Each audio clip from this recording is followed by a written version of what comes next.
The rain fell like bullets against the penthouse windows, each drop a reminder of the violence that painted my world in shades of crimson and shadow. I stood before those glass panes, watching Seoul's glittering skyline, a city that bowed to the name Du Hyunsu and by extension to me. My name is Yu Haerin, and I am the storm before the destruction. They call me the Omega Advisor, the whisper behind the throne, the one who turned Korea's most feared mafia syndicate from a brutal organization into an empire. But titles mean nothing when you're bonded to a man who could burn the world down with a single command, whose ice-cold exterior hides a possessiveness so fierce it terrifies even me. Du Hyunsu. My alpha. My bond. My beautiful nightmare. I felt him before I heard him, the familiar pull of our connection, that invisible thread that tied my soul to his. The penthouse door opened with a soft click, and his scent washed over me, sandalwood, gunpowder, and that distinctly alpha musk that made my Omega instincts sing. You're thinking too loudly again, Hyunsu's voice cut through the silence, smooth as aged whiskey and twice as intoxicating. I didn't turn around. The Busan faction is getting bold. They hit 3 of our distribution points this week. I know. His footsteps were silent on the marble floor, but I felt every inch he closed between us. I've already sent Minwoo to handle it. By handle it, you mean? I mean exactly what you think I mean, Haerin. His hand settled on my waist, pulling me back against his chest. At 6'3", Hyunsu towered over my smaller frame, and I felt delicate in his arms, a feeling I both loved and hated. No one touches what's mine and lives to discuss the weather. I should have been used to his darkness by now. 7 years we'd been bonded, 7 years since that fateful night when a business arrangement turned into something that consumed us both. But Hyunsu's capacity for violence still made my breath catch, even as my Omega purred at his protective fury. The Park family is asking for a meeting, I said, trying to focus on business even as his lips found the sensitive spot behind my ear. They want to discuss territory redistribution. They can discuss it with their ancestors. His teeth grazed my bonding mark and I shuddered. Everything west of the Han River is ours. They knew that when they agreed to the treaty. Hyunsu. No. He spun me around, his dark eyes blazing with that intensity that never failed to steal my breath. I don't care what political games they want to play. I don't care about territories or treaties or keeping the peace. The only thing I care about is standing right here in my arms. God, he was beautiful when he was like this, all sharp edges and dangerous promises. His black hair fell across his forehead, and I reached up instinctively to brush it back, my fingers trembling slightly. You're my anchor, Haerin, he whispered, his voice dropping to that low rumble that made my knees weak. My peace. My weakness. My madness. Do you understand that? Without you, I'm just a monster in an expensive suit. You're not a monster, I breathed even though we both knew it was a lie. Hyunsu was exactly that, a beautiful, terrifying monster who'd killed more men than I could count. But he was my monster and I'd bound myself to him knowing exactly what he was. His kiss was possessive, demanding, claiming me with a ferocity that stole my breath and set my blood on fire. I melted against him, my hands fisting in his designer shirt as he lifted me effortlessly, carrying me toward the bedroom without breaking contact with my lips. I need you, he growled against my mouth. Need to feel you, taste you, mark you until everyone knows exactly who you belong to. Hyunsu. His name was a prayer and a curse on my lips. He laid me on the silk sheets with surprising gentleness, his hands already working at my clothes with practiced efficiency. Every touch was branded with his need, his overwhelming desire to possess every inch of me. You're wearing too many clothes, he murmured, his lips trailing fire down my neck as he stripped away my shirt. And you smell so fucking good, baby. Like honey and home. My Omega preened at his praise even as my rational mind tried to maintain some control. We should talk about the Park situation. The only situation I'm interested in discussing, he interrupted, his hand sliding beneath the waistband of my pants, is how fast I can make you forget your own name. And God help me, he did. His touch was reverent and rough, worshipful and demanding. He knew every sensitive spot on my body, every place that made me gasp and arch and beg for more. When he finally stripped away the last barrier between us, I was already trembling, my body humming with need. So beautiful, he whispered, his eyes dark with desire as they raked over my naked form. My perfect Omega. Mine. Yours? I agreed breathlessly because it was true. I'd been his from the moment he'd first marked me, bound to him in ways that transcended the physical. He took his time preparing me, his fingers working me open with a patience that contrasted sharply with the hunger burning in his eyes. Every touch sent sparks of pleasure racing up my spine, and by the time he finally positioned himself at my entrance, I was begging incoherently. "Please, Hyansu, please. I've got you, baby," he promised, and then he was pushing inside, filling me completely, stretching me in that perfect way that made stars explode behind my eyelids. We moved together in a rhythm as old as time, his powerful body covering mine, claiming me, possessing me. His lips found mine again and again, swallowing my moans as he drove deeper, harder, each thrust punctuated by whispered declarations. "Mine. Yes. Say it, Heron. Tell me who you belong to." "You." I gasped as he hit that perfect spot inside me. "Only you, always you." "That's right." His hand wrapped around my length, stroking in time with his thrusts. "My Omega. My Heron. My everything." The pleasure built and built until it was almost unbearable, a tightening coil in my lower belly that demanded release. When I finally shattered, crying out his name, Hyansu followed seconds later, his teeth sinking into my bonding mark as he spilled inside me. We lay tangled together in the aftermath, our breathing slowly returning to normal. His hand traced lazy patterns on my skin, and I felt the tension bleeding out of him, replaced by that rare contentment he only showed me. "I love you," he murmured into my hair. "More than territory, more than power, more than my own life. You know that, right?" "I know," I whispered back, pressing a kiss to his chest. "I love you too. Even when you're being an overprotective nightmare." He chuckled, the sound rumbling through his chest. "Especially then." But as I drifted off to sleep in his arms, safe and sated, I couldn't shake the feeling that our peaceful moment was borrowed time. In our world, happiness was a luxury that came with a terrible price. I just didn't know yet how high that price would be. 3 weeks later, I stood in Hyansu's private office, my hands trembling as I clutched the small white stick that had just changed everything. Pregnant. The word echoed through my mind like a gunshot, devastating and final. I was pregnant, and not just with one child but with 4. Quadruplets. The ultrasound images were burning a hole in my pocket, for tiny forms that had somehow taken root inside me despite all our precautions. "Heron." Hyansu's voice made me jump. I hadn't heard him come in. "What's wrong?" "You're pale." I couldn't speak, couldn't form the words that would shatter our carefully constructed world. Because I knew, God, I knew what this would mean. Children of a dominant alpha and a rare omega like me? The underworld would explode. "Heron." He was in front of me instantly, his hands cupping my face with surprising gentleness. "Baby, you're scaring me." "What is it?" I held up the pregnancy test with shaking hands. The silence that followed was deafening. Hyansu stared at the test, then at me, his expression cycling through shock, disbelief, and finally settling on something that looked like wonder mixed with absolute terror. "You're—" He couldn't finish the sentence. "Pregnant," I whispered. "With quadruplets. I saw the doctor this morning. 4 babies, Hyansu. 4. He was on his knees before I could blink, his arms wrapping around my waist as he pressed his face against my still flat stomach. And then, to my absolute shock, I felt wetness seeping through my shirt. Du Hyansu, Korea's most feared mafia boss, was crying. "Hyansu. We're having babies," he choked out, his voice thick with emotion. 4 of them. You're carrying our children, Heron. Our babies." The joy in his voice was almost painful to hear because I knew it wouldn't last. It couldn't last. Not in our world. "Hyansu, you know what this means?" I said quietly, running my fingers through his hair. "Other families will see them as weapons. As heirs with terrifying potential. They'll come for us. For them." He pulled back and the expression on his face made my blood run cold. The tears were gone, replaced by something hard and merciless. "Let them come," he said softly, dangerously. "Let every syndicate, every family, every 2-bit gangster in Korea come for what's mine. I'll paint the streets red with their blood. I'll burn this entire city to ash before I let anyone hurt you or our children." And I knew he meant every word. Within hours, the penthouse had been transformed into a fortress. Guards appeared at every entrance, every exit, every window. Hyansu canceled all his outside meetings, delegating everything to his underbosses while he stayed glued to my side. "You're being ridiculous," I told him 3 days later as I watched him install what appeared to be a military-grade security system in our bedroom. "I can't live like this for 9 months."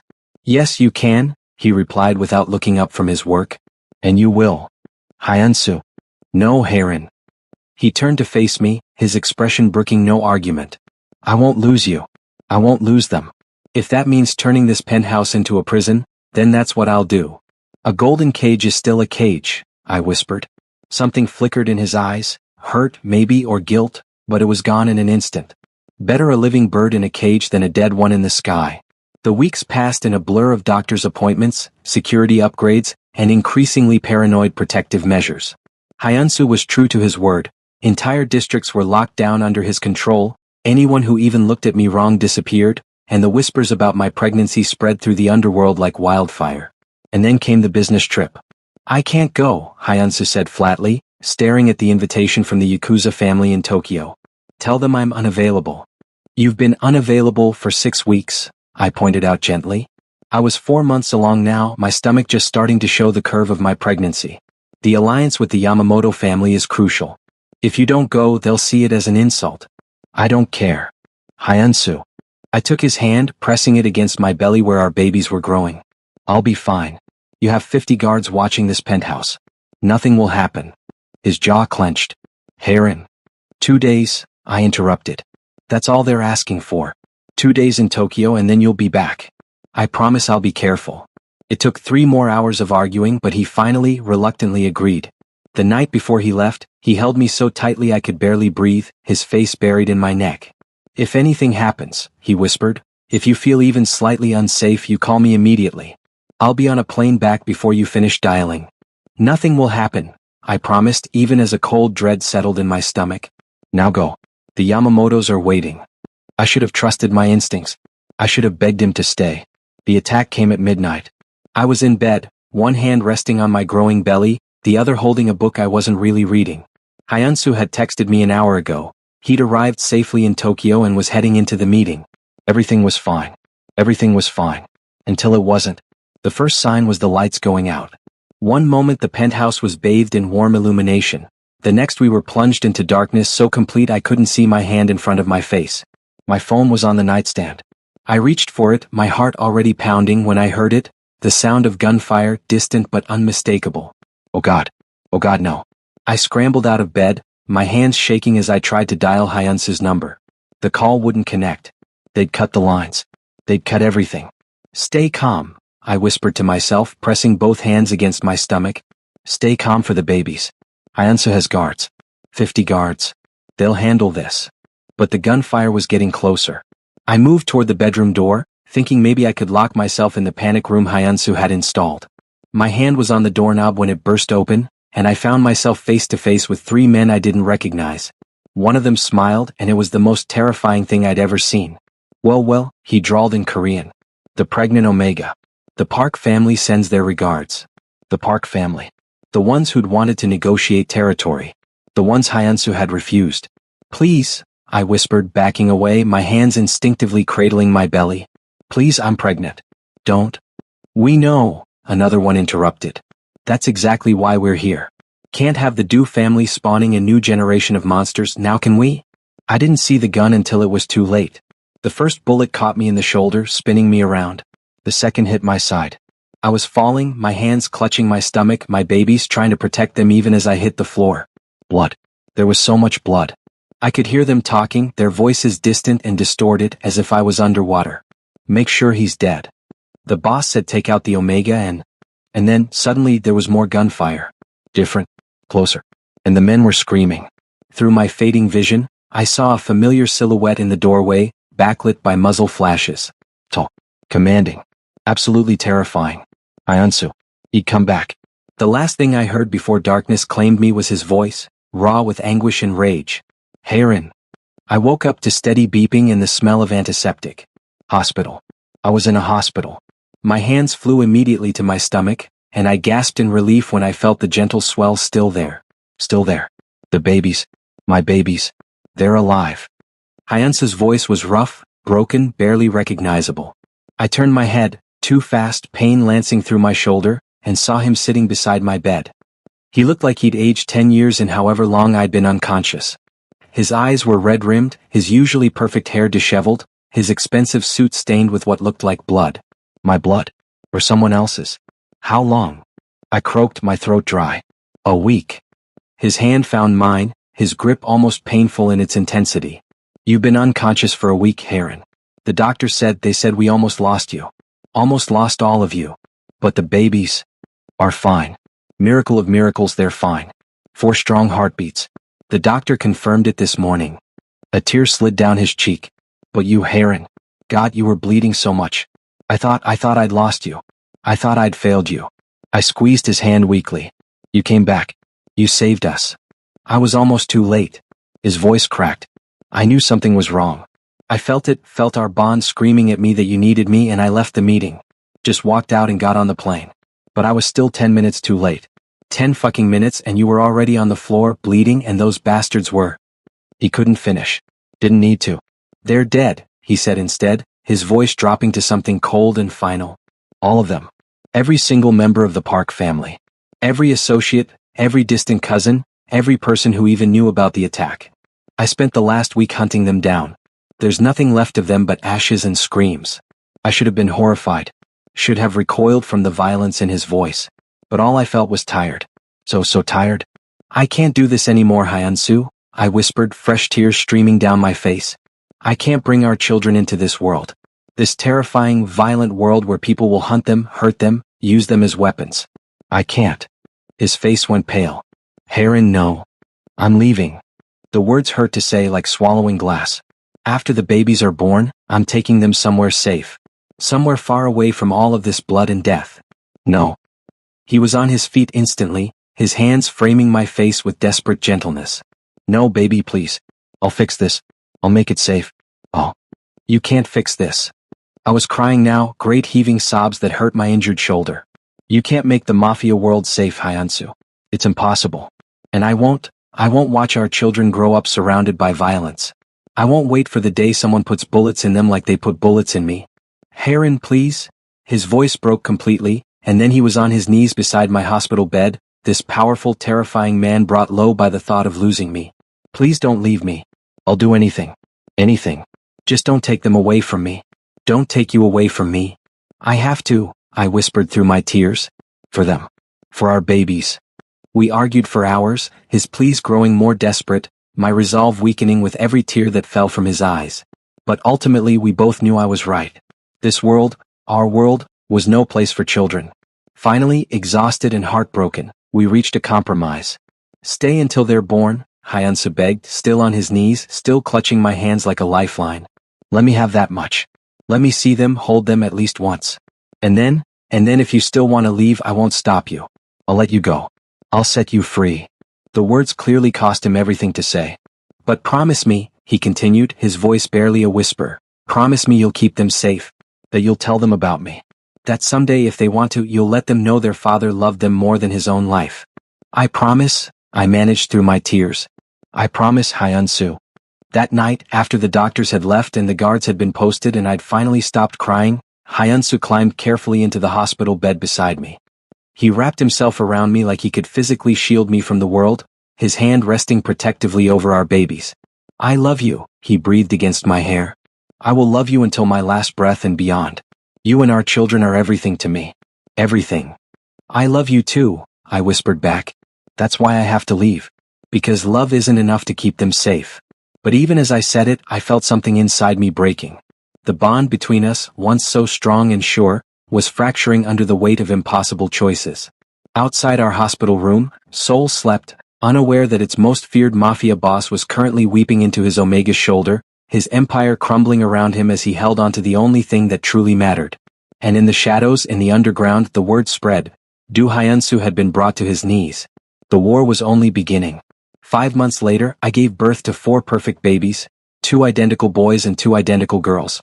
Hyunsu was there for every moment, holding my hand through the labor, his face wet with tears as each child was born. When the doctor placed our first son in his arms, I watched this brutal, violent man transform into something soft and reverent. Minjun, he whispered, naming our firstborn. Lee Minjun-do.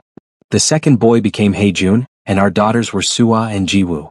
4 perfect, healthy babies who looked up at their father with dark eyes so like his own. They're beautiful, he breathed, cradling all 4 with help from nurses. Perfect. Like you. We had 1 month together as a family. 1 month where I watched Hyunsu feed them, change them, sing to them in that deep voice that made them calm instantly. 1 month where I almost convinced myself we could make this work. But then came the day I'd been dreading. It's time, I said quietly, watching him rock Suah to sleep. His arms tightened around our daughter. I know. Hyunsu. I know, Heron. He looked up at me and the pain in his eyes nearly broke me. I won't stop you, I promised. But please, please let me say goodbye properly. He spent hours with each baby, memorizing their faces, their sounds, their tiny fingers and toes. He made me promise to send photos, to tell them stories, to let them know they had a father who loved them. I'll make this world safe for them, he vowed as I prepared to leave with 4 carriers and a security team he'd personally vetted. However long it takes, whatever I have to do. When they're ready to come home, I'll have built them a kingdom of peace. I didn't believe him. Couldn't let myself believe. But as I drove away from the penthouse, for babies sleeping peacefully in the back, I looked back one last time to see Hyunsu standing at the window, his hand pressed against the glass. And I knew with absolute certainty that I'd left my heart behind with him. Appa, wake up. It's Saturday. I groaned as 4 small bodies launched themselves onto my bed, their excited chatter filling the quiet morning. 7 years had passed, and my babies had grown into the most beautiful, intelligent, and unfortunately persistent children in the world. Appa, you promised we could go to the park today. Sua, my eldest daughter by 3 minutes, announced with all the authority of a tiny Siu. And you promised we could get ice cream. Jiwoo added, her twin in every way except temperament. Where Sua was bold, Jiwoo was cautious. And feed the ducks. Minjun, my serious firstborn, chimed in. And play on the swings. Haejun finished, bouncing on my legs with endless energy. I looked at my 4 7-year-olds and felt my heart swell. They were so smart it sometimes scared me, reading at levels far beyond their age, asking questions that would stump most adults, and displaying a natural leadership that reminded me painfully of their father. All right, I laughed, sitting up and being immediately swarmed with hugs. Park it is. But first, breakfast. Appa, Sua said seriously as I made pancakes, when are you going to go on a date? I nearly dropped the spatula. What? A date, Appa, Jiwoo explained patiently. You know, when 2 people who like each other go out and have fun together. We've been learning about relationships in school, Minjun added. And we noticed you never date anyone. Yeah. Haejun bounced in his seat. All our friends Appas have partners. Why don't you? Because I'm bonded to your father, I thought but couldn't say. Because even after 7 years I still love him. Still feel him through our connection, that thread that distance couldn't break. Appa is fine on his own, I said instead, flipping pancakes with probably too much force. But Appa, Sua persisted, you always look sad. We want you to be happy. God, these kids were too perceptive.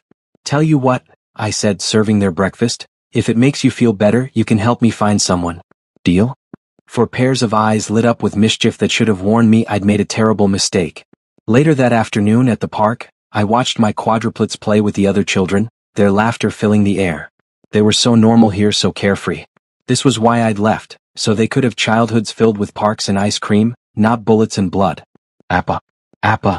Sua came running up, dragging a reluctant Jiwoo behind her. There's a man watching us. My blood ran cold. What? Over there, Minjun pointed, Haejun beside him looking suspicious. By the trees. He's been staring for like 10 minutes. My hand was on my phone, ready to call the security team I'd kept despite the distance, when all 4 of my children marched determinedly toward the trees. Kids, wait. But they were already confronting the mysterious man. I ran after them, my heart in my throat, and then I saw him. 7 years older. Leaner. Harder. But unmistakably him. Du Hyunsu. My alpha. Their father. He was crouched down to their level and I heard Haejun demanding, Who are you? Are you spying on us? We could call the police, Minjun added seriously. Though we must admit, Sua said tilting her head, you are quite handsome. And you look like us, Jiwoo whispered, her cautious nature making her step behind her bolder twin. Like a lot like us. Hyunsu's eyes, God, those eyes I'd dreamed about for 7 years, were shining with unshed tears as he looked at each of them. Appa. Sua suddenly shouted, turning to me. Appa, we caught this man spying. But he looks like Minjun and Haejun. Is he our father? Minjun asked directly, those sharp eyes, so like Hyunsu's, darting between us. Appa, is this him? Is this our father? The silence that followed was deafening. I stood frozen, 7 years of carefully constructed distance crumbling in an instant. Hyunsu slowly stood, his tall frame unfolding, and our eyes met across the playground. And God help me, after 7 years our bond sang.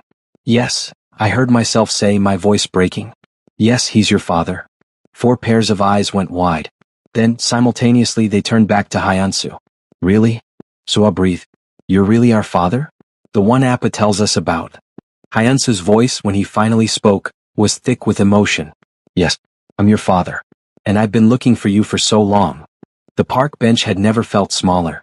I sat with Hyunsu on one side and 4 curious, suspicious and excited children on the other, the entire universe seeming to hold its breath. So, Sua started, because of course she did, if you're our father, where have you been? Straight to the point. So like her father. Hyunsu looked at me, a silent question in his eyes. How much could he tell them? I gave a tiny nod. I've been in Korea, he said carefully. Working very hard to make sure you could all be safe and happy. Why didn't you come visit? Haejun asked, less accusatory than genuinely curious. Because. Hyunsu's voice cracked. Because your Appa wanted to keep you safe, and sometimes being safe means being apart from people you love. That's stupid, Minjun declared flatly. If you love someone you should be with them.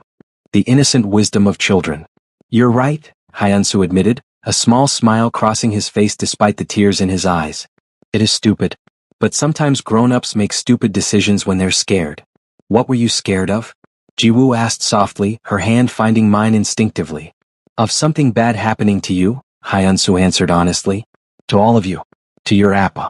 I was scared that by being in your lives, I'd put you all in danger. And now? Sua challenged. Are we still in danger? No. His voice was firm, certain. Not anymore. I've spent 7 years making sure of that. The children looked at each other, having one of those silent conversations that twins, quadruplets, seem to specialize in. Appa, Minjun finally said, turning to me, why didn't you tell us he was looking for us? Because I didn't know, I admitted quietly. I thought he'd moved on. Built a new life. Without us.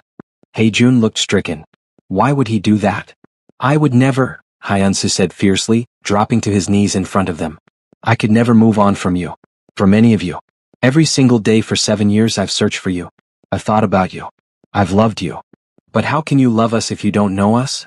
Sua asked logically. I know you, Hyunsu said softly. Minjun, you're my firstborn. I held you first, and you looked at me like you were analyzing whether I was worthy of being your father. Haejun, you grabbed my finger and didn't let go for an hour. Sua, you screamed so loud when you were born that the entire hospital heard you announce your arrival. And Jiwoo, you were the smallest, but you had the strongest grip on my heart. The children stared at him, processing this. You remember all that? Jiwoo whispered. I remember everything about the month I had with you. Every sound, every smell, every tiny moment.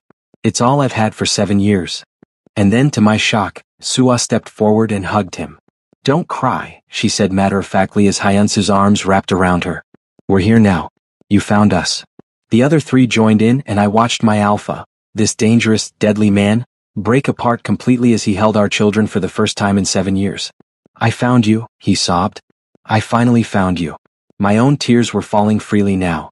7 years of loneliness, of trying to be both parents, of aching for the bond I'd severed, it all crashed over me at once. When Hyunsu finally looked up at me over the children's heads, the question in his eyes was clear. Can I stay? But before I could answer, Haejun pulled back and asked, do you want to have dinner with us? And tell us stories. Minjun added. About Korea. Sua demanded. Please? Jiwoo finished quietly. Hyunsu looked at me again, hope and fear warring in his expression. Yes, I heard myself say. Dinner. But then we need to talk. Really talk. Of course, he agreed immediately. Anything. Everything. Whatever you need. The children fell asleep in the living room after dinner, curled up together like puppies as they'd done since birth. Hyunsu and I moved to the balcony, the night air cool against our skin. You really did it, I said quietly, staring out at the city lights. I can't feel any danger. No threats, no watching eyes. How? I unified the underworld, he said simply. Every family, every syndicate, every gang in Korea now answers to me. There are no rivals left to threaten our children because there's no one left who would dare. I turned to look at him, really look at him. He was leaner than before, harder, with new scars visible on his hands and a weariness in his eyes that spoke of battles fought and won. How many people died? I asked, needing to know. Does it matter? Yes. He was quiet for a long moment. Too many. But I'd kill 1,000 more if it meant keeping them safe. Keeping you safe. That's not the answer I wanted. It's the only answer I have, Heron. He turned to face me fully. I'm not a good man. I've never pretended to be.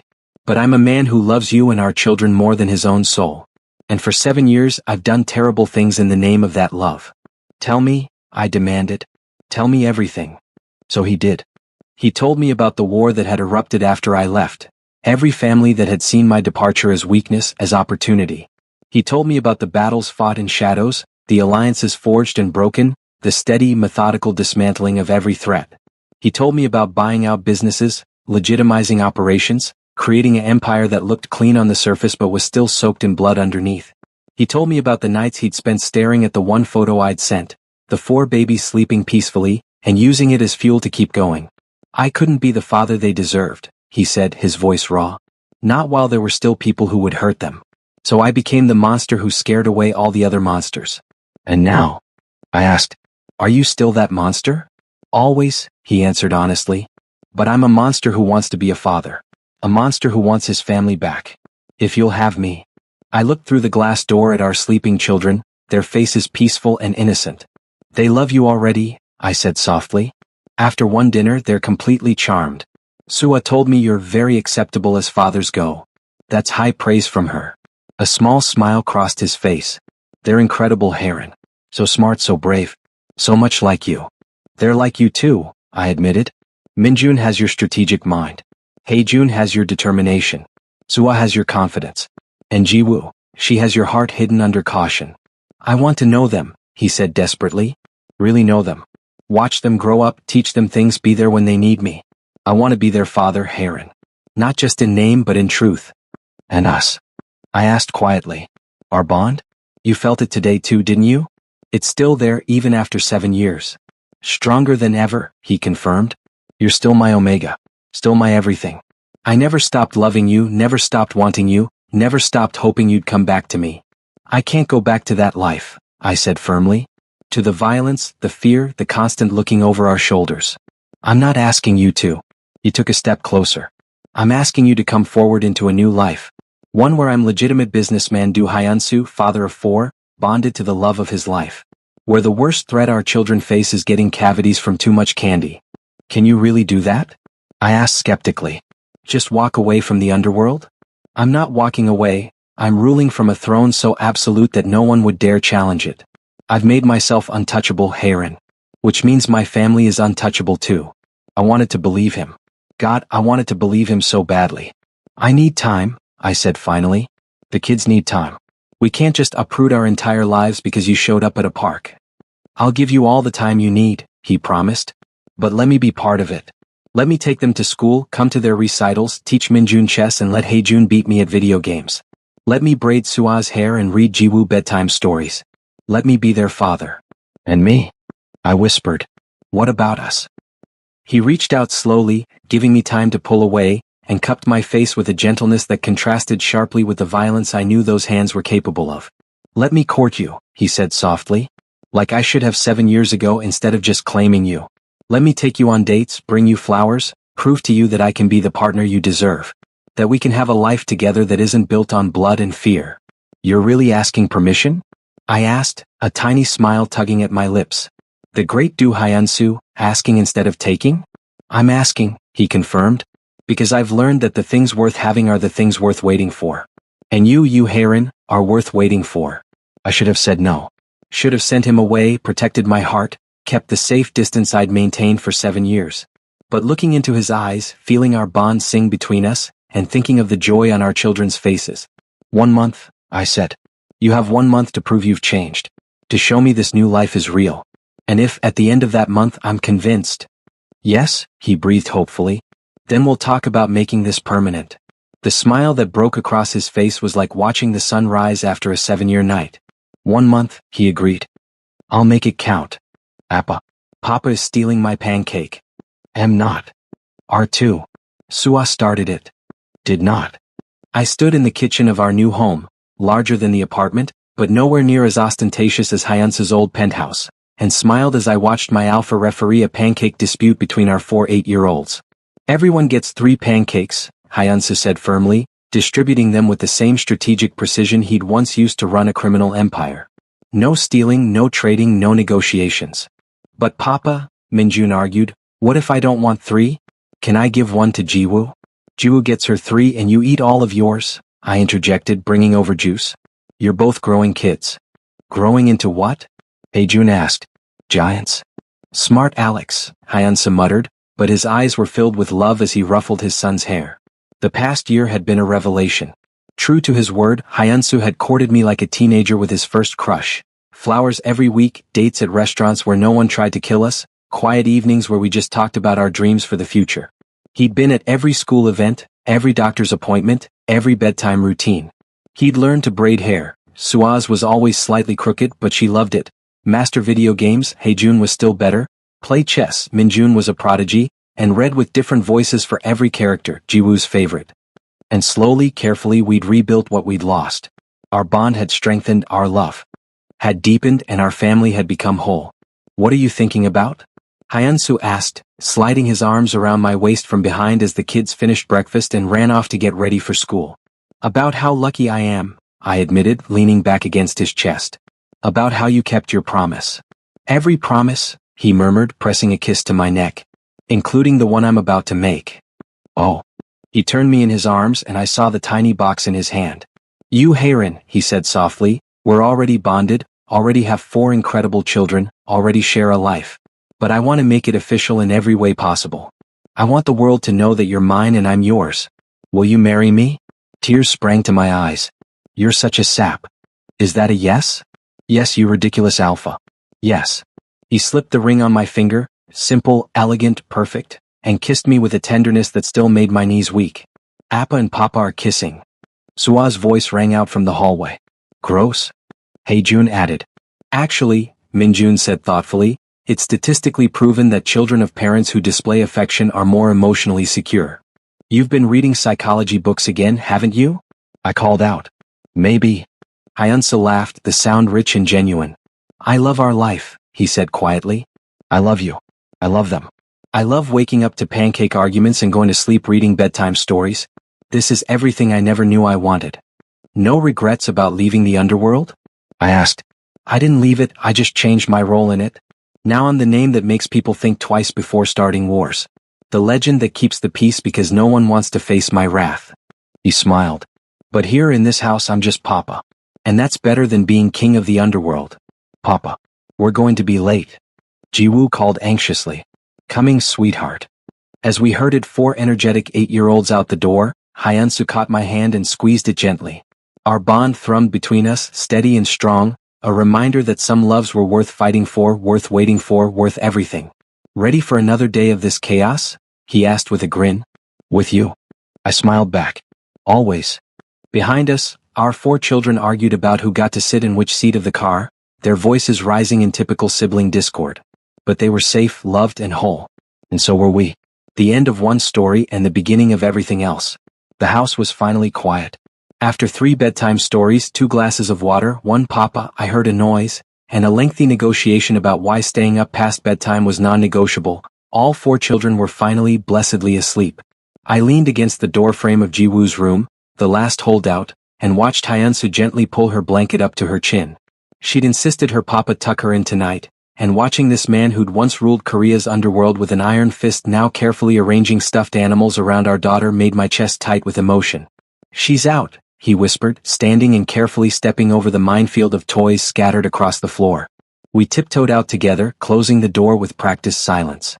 The moment we were in the hallway, Hyunsu's hand found mine, his thumb tracing circles on my wrist, right over my pulse point, where he could feel my heartbeat accelerate at his touch. Alone at last, he murmured, that low rumble in his voice that still made heat pool in my belly after all these years. For approximately 3 hours before one of them has a nightmare, I pointed out, but I was already letting him guide me toward our bedroom, our bond singing with anticipation. Then we'd better not waste time, he said, and the hunger in his dark eyes made my breath catch.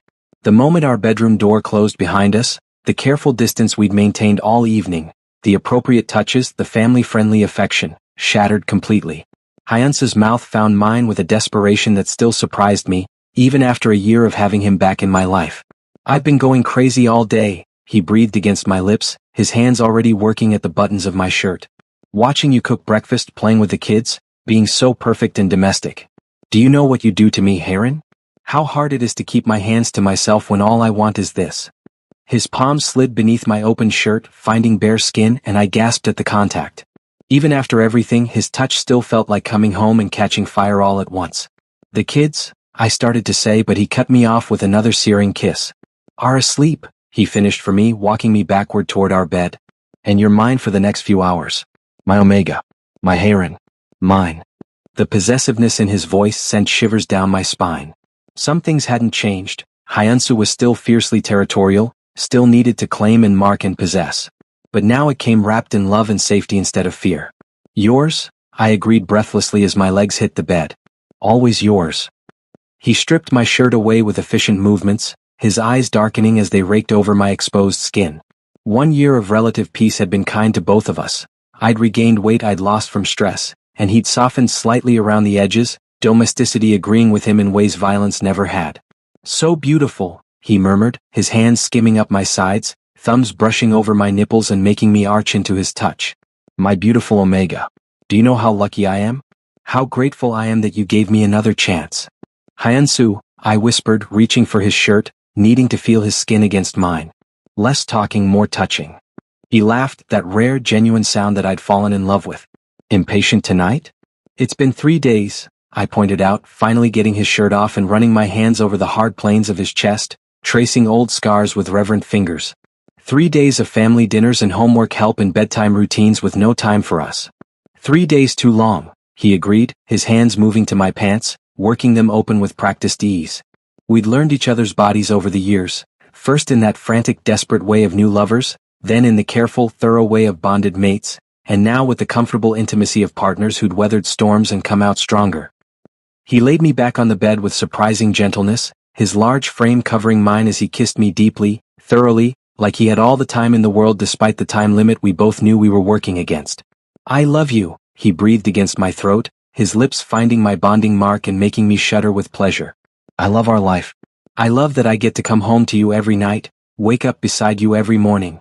You gave me everything, Heron. Everything. His words undid me more than his touches ever could.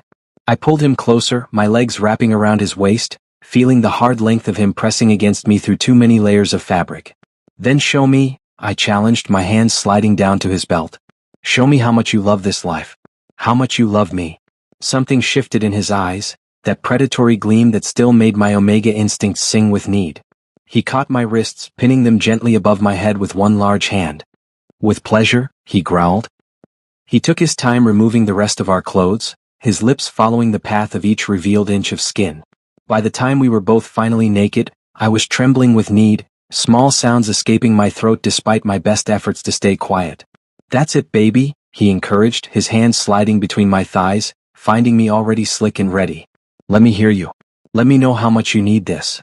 Please, I gasped as his fingers worked me open with torturous slowness. Hyunsu, please. Please what? He asked, even though he knew.